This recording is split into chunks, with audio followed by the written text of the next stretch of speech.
30,000 పోయినాయి. ఎలా పోయినాయి గేమ్స్, అసలు ఏం జరిగింది ఏంటనేది మీకైతే పిన్ టు పిన్ అయితే ఇప్పుడు చెప్పడం జరుగుతుంది. చూస్తున్నారు కదా, 1,30,000 గాయస్. ₹1 ₹2 కాదు. మొన్ననే మన సికింద్రాబాద్ సైడ్ డాటర్ 4-5 కోట్లు దీంట్లోనే ఈ యాప్ ద్వారా ఇలానే పోయాయి. ఎలా ఉంటది ఏంటనేది మీకు ప్రతి డీటెయిల్స్ అయితే చూపిస్తా. మా ఫ్రెండ్ గాడికి వచ్చిన మెసేజ్లు అన్ని చూపిస్తా చూడండి. ఫస్ట్ హాయ్ హలో అని వాళ్ళైతే కాల్ చేశారు. కాల్ చేసిన తర్వాత హూ ఆర్ యూ అని, ఇది వాళ్ళ స్టాఫ్ సంబంధించింది. ఈ స్టాఫ్ సంబంధించింది చూస్తున్నారు కదా, ఇది స్టాఫ్ బ్లర్ గా ఉంది కానీ చూపిస్తా మీకు, స్క్రీన్ షాట్ మీద వేస్తా చూడండి. ఫస్ట్ మనకైతే స్టార్స్ వస్తాయి. స్టార్స్ వచ్చిన తర్వాత వాళ్ళు ఫీడ్బ్యాక్ అడుగుతారు. ఫీడ్బ్యాక్ అడిగిన తర్వాత మనం ఫుల్ స్టాక్ ఇస్తాము. కానీ తర్వాత వాళ్ళు అడుగుతారు నీ ఏజ్, నీ జెండరు, నీ నేము, ఇవన్నీ అడుగుతారు. ఇవి అడిగిన తర్వాత హెచ్ఆర్ కాంటాక్ట్ అవుతుంది. హెచ్ఆర్ కాంటాక్ట్ అయిన తర్వాత ఒకటైతే లింక్ వచ్చింది. ఆ లింక్ క్లిక్ చేసిన తర్వాత మనం డైరెక్ట్ గా వాళ్ళకైతే మన బ్యాంక్ డీటెయిల్స్, ఏజ్ మొత్తం అయితే ఇవ్వడం జరుగుతుంది. ఆ ఇచ్చిన తర్వాత వాళ్ళైతే ఫస్ట్ మన రూపాయి కూడా తీసుకోరు. వాళ్ళే ₹150 అయితే మన బ్యాంక్ డీటెయిల్స్, మన ఏజ్ మొత్తం ఇచ్చిన తర్వాత ₹150 వాళ్ళైతే మన అకౌంట్ లోకి స్పాట్ లో కొట్టడం జరుగుతుంది. నెక్స్ట్ చూసుకున్నట్లయితే ఇదిగో చూస్తున్నారు కదా, ఫస్ట్ అయితే మనోడు ఇంట్రెస్టెడ్ అని పెట్టాడు. ఇంట్రెస్టెడ్ అని పెట్టిన తర్వాత కొన్ని రెస్టారెంట్లు అయితే వస్తాయి. చూస్తున్నారు కదా, కొన్ని రెస్టారెంట్స్ అయితే వస్తాయి.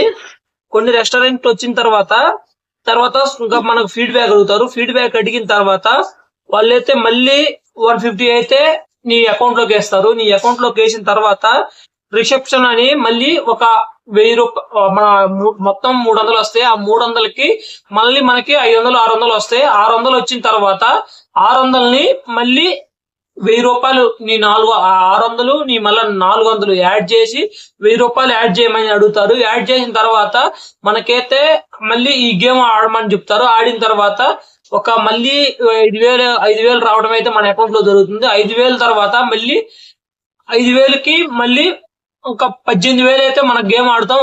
అంటే సంథింగ్ మన కోడ్ ఉంటుంది. ఆ కోడ్ అయితే రాయటం జరిగింది. అది సక్సెస్ అయితే 18,000 వస్తాయి. ఆ 18,000కి మళ్ళీ 36,000 వస్తాయి.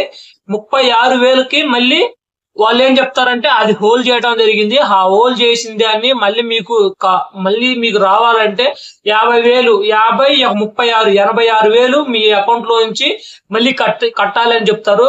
ఆ కట్టడం మనోడు ఏం చేశాడంటే ఆ 50,000 వేరే వాళ్ళ నుంచి అడిగి మొత్తం ఈ 36,000 వచ్చినాయి. మొత్తం కలిపి ఆ 86,000 అయితే కొట్టడం జరిగింది. ఆ 86,000 తర్వాత మీరు థర్డ్ స్టెప్ లో ఉన్నారు, థర్డ్ లెవెల్ లో ఉన్నారు. మీరు మళ్ళీ ఇప్పుడు 86,000 అని చెప్పాక 86,000కి మొత్తం 86 మొత్తం కలిపి 136,000 మీరు కడితే మళ్ళీ థర్డ్ లెవెల్ మళ్ళీ ఫిఫ్త్ లెవెల్ కి క్వాలిఫై అవుతారని చెప్పడం జరిగింది.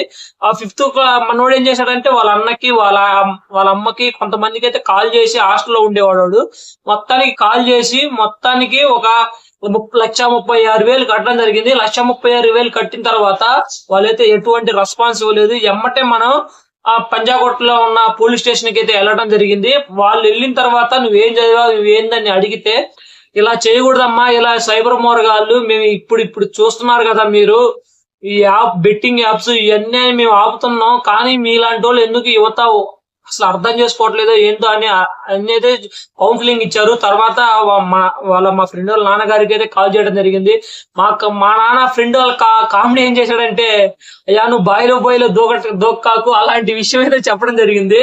అదైతే మేము నవ్వుకున్నాం. కానీ చాలా బాధాకరమే కదా.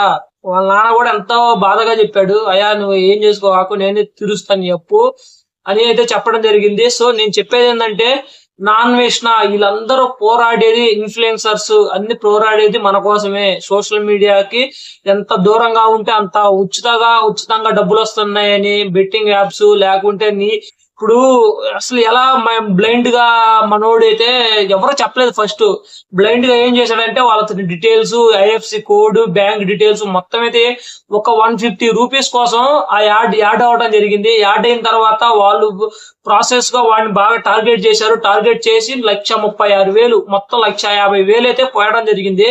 సో నేను చెప్పేది ఏంటంటే, టెలిగ్రామ్ గ్రూప్ లోకి చేరమంటే మాత్రం కంపల్సరీగా అయితే చేరకాకండి. వాడిని నేను వచ్చి చెప్పురా నీ బాధ ఏందని అని చెప్తే పక్కనే ఉన్నాడు, కానీ చెప్పను మావా, నేను చెప్పను, నాకు చాలా బాధగా ఉంది. ఎందుకంటే నన్ను చూసి రేపు పొద్దున ఎవరైనా మళ్ళీ అడగటం జరుగుతుంది. నేను రాను, నువ్వే చెప్పేసి. కానీ నాలాగా ఎవరు మోసపోవద్దని అయితే బాధగా చెబుతున్నాడు. నాకు కూడా చాలా బాధగా ఉంది. కానీ వాళ్ళ నాన్న అయితే పాపం మంచిగా చెప్పాడు, ఏం చేసుకోకయ్యా, నీకైతే ప్రతి ఒక్క రూపాయి నేనే తీరుస్తా, ఎవరెవరి కాడ తీసుకొచ్చావు అని చెప్పిండు. సో అలాంటి వాళ్ళు ఎవరికి ఉండరు. కానీ వాళ్ళ నాన్న ఆ రోజు స్టాండ్ తీసుకున్నాడు. స్టాండ్ తీసుకోకుండా వేరే వాళ్ళు అయితే నాకు ఆ డబ్బులు లేవు, నువ్వే తీర్చాలి అది ఇది అంటే, వాడు అలాంటి వాళ్ళు ఏం చేస్తారు, కంపల్సరీగా ఏదో సూసైడ్ చేసుకుంటారు. సో నేను చెప్పేది ఏంటంటే, ఇలాంటి వైపులకి దూరంగా ఉండండి. కంపల్సరీగా ఇలాంటి ఇన్ఫర్మేషన్ అందరూ షేర్ అయ్యేలా చూడండి. ఎందుకంటే ఫేక్ కాదు, నేను ప్రతి ఒక్కటైతే మీకు స్క్రీన్ పై ఇస్తా, కంపల్సరీగా అయితే చూడండి. ఓకేనా గైస్? ఇలాంటి ప్రతి ఒక్కరికి షేర్ చేయండి. టెలిగ్రామ్ అందరూ తెలిసిందే విషయం. టెలిగ్రామ్ లో ఎలా ఉంటుందో ఏందనేది ప్రతి ఒక్కటే చూపిస్తాం మీకు. పోలీస్ కంప్లైంట్ కూడా ఇవ్వటం జరిగింది. పోలీస్ కంప్లైంట్ ఇవ్వటం అయినా కానీ వాళ్ళు హ్యాక్ చేసిన వాళ్ళు అంటే మన ఐబొమ్మ రవి అలా హ్యాకర్స్ వాళ్ళు ప్రతి డీటెయిల్ అనేది ఎవరి కాడ ఉంటుందో ఏంటనేది ఎవరికి తెలియదు. పోలీస్ కంప్లైంట్లు ఇవ్వటం జరిగింది. పోలీస్ కంప్లైంట్ ఇచ్చినా గానీ మేము ఫాలోఅప్ చేస్తాం, కానీ ఇప్పుడైతే మాకు అర్థం కావట్లేదు అని చెప్పడం జరిగింది.